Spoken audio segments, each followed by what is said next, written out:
algo dramático está acontecendo agora na Hungria. O país está diante de um dos anos mais importantes de sua história e alguns até o chamam de Ano do Destino, com a última eleição livre, na qual se decidirá se a Hungria retornará à democracia ou se afundará em uma ditadura. Porque o chefe de governo de longa data da Hungria, Viktor Orbán, governa o país com mão de ferro há quase 15 anos. Ele restringiu a imprensa, reestruturou instituições e criou um sistema político que por muito tempo foi considerado praticamente inabalável, mas é justamente esse sistema que de repente começa a balançar. Pela primeira vez em anos, o partido de Orbán está claramente atrás nas pesquisas, em alguns casos até 10%. O desafiante Péter Magyar, com fortes laços com a Alemanha e defesa da linha pró-europeia, ganha mais espaço a cada semana.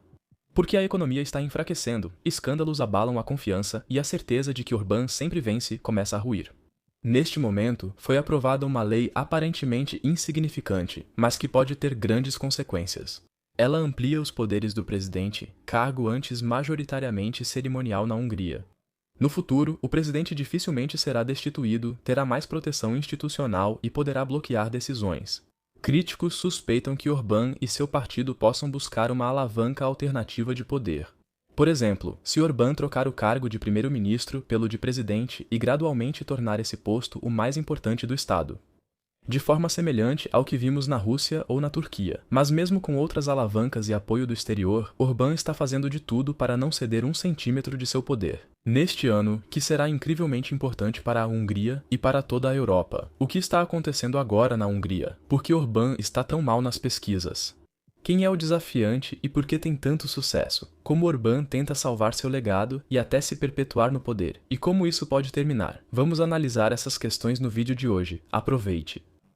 Quando Orbán chegou ao poder em 2010, com uma maioria de 2/3, abriu-se uma oportunidade histórica. A grande maioria permitiu ao seu partido, o Fidesz, mudar a Constituição, sem compromissos e sem oposição.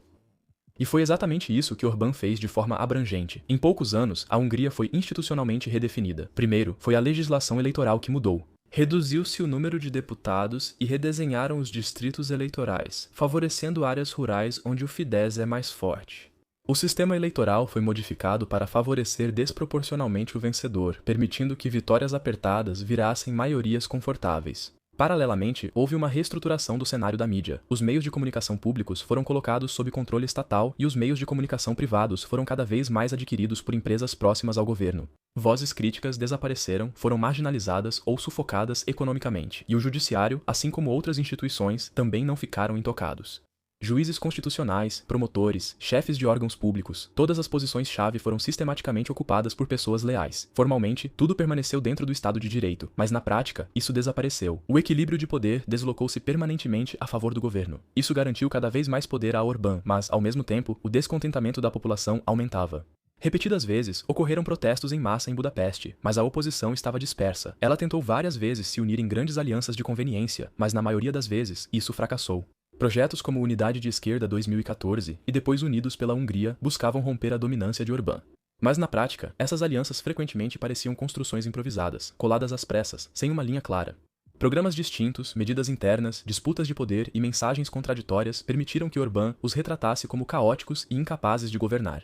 E os rostos da oposição também eram frequentemente vistos como símbolos de um sistema ultrapassado. Mas exatamente esse padrão deveria mudar fundamentalmente pela primeira vez em 2024, após vários escândalos de corrupção. Em fevereiro de 2024, um escândalo envolvendo proteção infantil e abuso chegou ao topo do Estado. Membros do alto escalão do governo ficaram sob pressão, seguiram-se renúncias e a base moral do governo começou a apresentar rachaduras visíveis.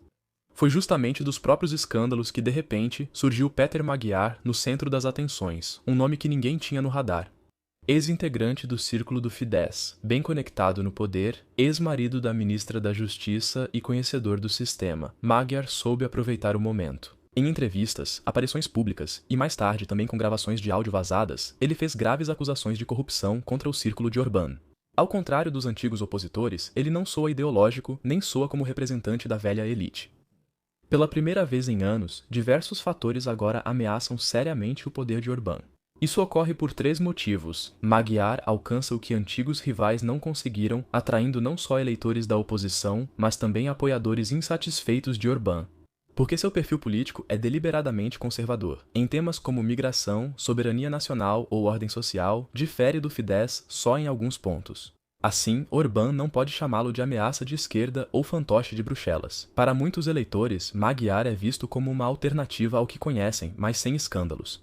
Em segundo lugar, Magyar surge como líder de um partido único, não de uma aliança frágil. Não há negociações intermináveis nem brigas públicas. Quase toda a oposição está unida atrás dele. E o terceiro, e provavelmente mais importante fator, é a situação econômica. A Hungria foi especialmente atingida pela crise inflacionária. Por muito tempo, a inflação ficou em torno de 25%, uma das mais altas da União Europeia. Os salários reais caíram, reduzindo o poder de compra a um dos menores da Europa. Para conter isso, Orbán aumentou gastos públicos, bônus para aposentados e benefícios a famílias, o que elevou ainda mais a dívida pública. Ao mesmo tempo, a União Europeia reteve bilhões em fundos por acusações de corrupção e preocupações com o Estado de Direito, resultando em crescimento fraco, altos déficits e frustração. Magyar surge nesse contexto com uma agenda anticorrupção e pró-União Europeia, buscando ser parceiro confiável de Berlim, Bruxelas e da economia europeia. Ele menciona uma nova aliança econômica com a Alemanha e parceria duradoura com outros países da União Europeia. Com isso, não só a economia da Hungria deve se recuperar, mas também os pagamentos de bilhões de Bruxelas poderiam ser liberados, uma direção que agrada bastante a população, em sua maioria pró-europeia. Em poucas semanas, um desconhecido tornou-se a figura mais conhecida da oposição no país. Seu partido recém-fundado obteve quase 30% dos votos nas eleições europeias de 2024, um terremoto político. Mas ainda mais grave, nos meses seguintes e ao longo de 2025, seu partido ultrapassou o Fidesz nas pesquisas, em alguns momentos com vantagem de 2 dígitos. Orbán enfrenta o maior risco de sua carreira, podendo perder tudo o que construiu em décadas, o que explica a decisão dramática no parlamento húngaro. No futuro, o chefe de Estado só será considerado incapaz com maioria de 2/3. Uma intervenção aparentemente técnica, mas politicamente muito delicada, pois isso transforma um cargo que até então era considerado mais cerimonial em um verdadeiro pilar de poder estável. O presidente pode atrasar leis, enviá-las ao Tribunal Constitucional e ter papel central em crises políticas. Exatamente por isso cresce a suspeita de que Viktor Orbán esteja se preparando para um cenário em que ele até perca a eleição, mas não o controle. A ideia por trás disso é simples e já foi testada historicamente. Se Orbán perder o poder após as eleições parlamentares, pode assumir a presidência e, aos poucos, torná-la a principal instituição do país. Com isso, a Hungria, na prática, se afastaria de um sistema parlamentarista e caminharia em direção a um modelo presidencialista. O governo oficialmente nega essas especulações como teorias da conspiração, mas Orbán já afirmou após reunião com Trump que o sistema presidencialista sempre foi uma opção. Vendo o exterior, fica claro que Orbán não seria o único com essa abordagem. Vladimir Putin aperfeiçoou esse modelo, alternando entre cargos, ajustando constituições e reiniciando mandatos, sempre formalmente legal, mas politicamente irreversível. E Erdogan também aproveitou a transição do sistema parlamentar para o presidencial para consolidar seu poder na presidência. Paralelamente às reformas institucionais, Orbán aposta em outro método comprovado para garantir seu poder: benefícios eleitorais direcionados. Há aumentos nas aposentadorias, alívio fiscal para famílias, controle de preços de alimentos básicos e mais subsídios estatais, mesmo com um orçamento muito apertado. O objetivo é acalmar grupos de eleitores que apoiaram Orbán por anos, mas agora estão mais insatisfeitos. A pressão administrativa segue crescendo. Existem regras mais rígidas para o financiamento de partidos, barreiras burocráticas para campanhas e uma clara vantagem para as estruturas do Fidesz na campanha eleitoral. A oposição deve ser, assim, financeiramente sufocada. Aqui também ficam claros os limites de Orbán. Faltam poucos meses para a eleição. Tempo insuficiente para impor abertamente uma mudança total no sistema, sem causar forte resistência interna e externa. Além disso, existe o próprio cargo de presidente. O atual presidente é considerado leal a Orbán, mas seu mandato vai até 2030. Uma renúncia voluntária em favor de Orbán é legalmente possível, mas politicamente sensível e difícil de justificar. Uma transferência de poder muito evidente pode causar inquietação até no Fidesz e afastar os últimos eleitores indecisos. Até abril, a campanha eleitoral será extremamente suja, em que vale tudo, pois a eleição será decisiva para a Hungria e toda a Europa. Mas, o que vocês acham? Como a Hungria vai decidir no final das contas? Escrevam aí nos comentários. Se vocês também têm interesse em saber como a Áustria perdeu a Suíça, então recomendo muito este vídeo aqui. Divirtam-se. Até lá. Tchau.